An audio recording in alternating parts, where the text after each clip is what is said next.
Here's a really interesting question. If I ask you as a probably, who's the typical David Pakman Show viewer? Just on average, the David Pakman Show viewer is a college educated, often making more than $75,000 a year, mostly male, as many of these shows are, vaccinated individual. Okay. The average David Pakman Show viewer, and of course, there's people of all kinds in the audience. I'm just giving you the demographic data we have about how our audience skews. The average David Pakman Show viewer, if I ask them, I'll ask you right now, who is to blame for the accelerated rise in COVID that we are seeing right now? What individuals? Most of you would say the people who have chosen not to get vaccinated. Now, of course, the Delta variant is more contagious. We're still understanding seasonality, decreased waning efficacy of the vaccine after the 8-month period, all these different things.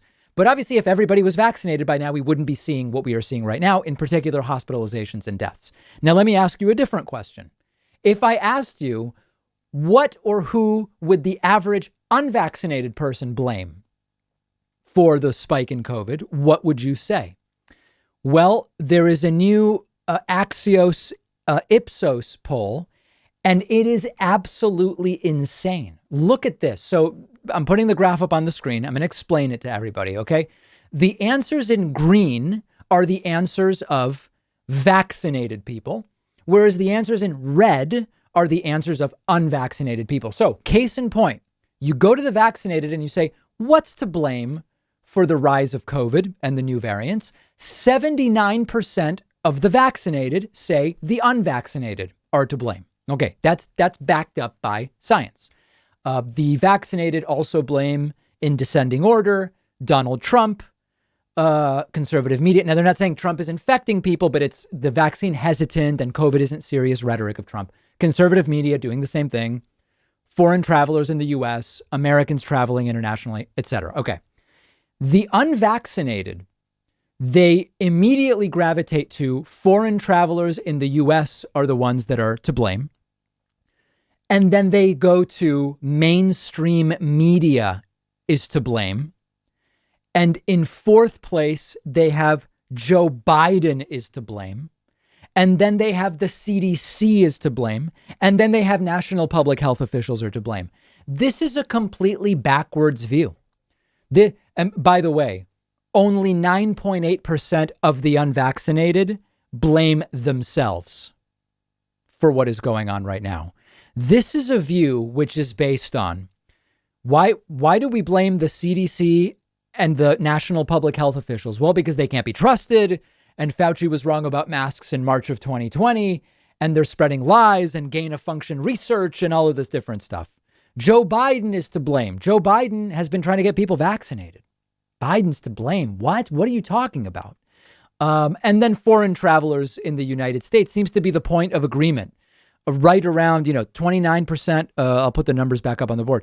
29% of the vaccinated and 37% of the unvaccinated say foreign travelers in the U.S. are to blame. That's the one where these numbers are relatively close.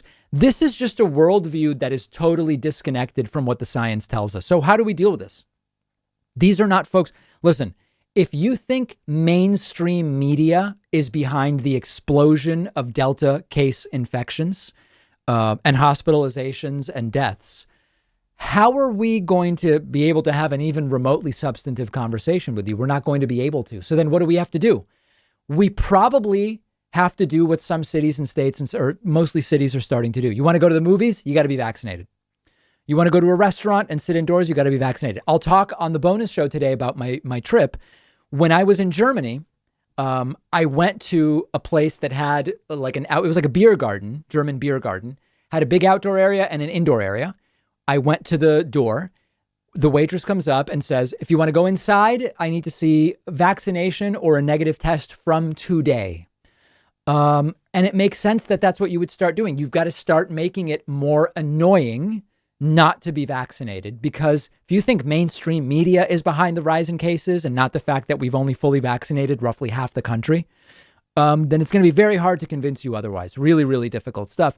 And by the way, speaking of, can't you just fake a vaccine card?